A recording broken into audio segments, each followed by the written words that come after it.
في عالم السينما، لا يعرف غالبية الجمهور عن الأبطال الذين يظهرون في المشاهد الأكثر خطورة، والذين يقدمون أنفسهم في سبيل تحقيق الإبداع السينمائي.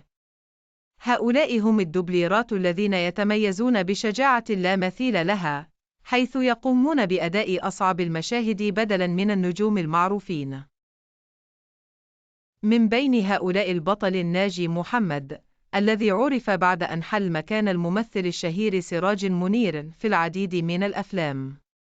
ومع وفاته، أصيب محمد بحزن شديد بسبب العلاقة القوية التي كانت تجمعهما كزملاء وصداقة طويلة.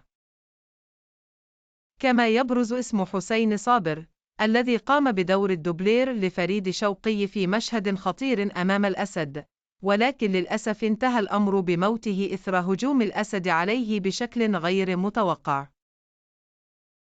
أما بالنسبة لعلاء قاسم، فهو الدوبلير الذي كان له نوع خاص من المصير، إذ ولد في نفس اليوم الذي ولد فيه النجم رشدي أباظة.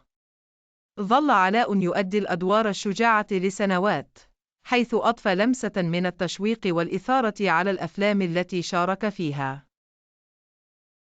قصص هؤلاء الرجال تعكس وجه آخر للسينما، وجه يقل الظهور فيه ولكنه لا يقل أهمية عن وجه الأبطال الرئيسيين. هم يساهمون في نجاح الأعمال الفنية من خلال المخاطرة بحياتهم في سبيل جعل الخيال السينمائي يبدو أكثر واقعية وإثارة. مثل هؤلاء الأشخاص يظلون جنوداً مجهولين في عالم السينما، وغالباً ما يبقون بعيداً عن الأضواء، لكنهم يتركون بصمة لا تنسى في تاريخ الفن.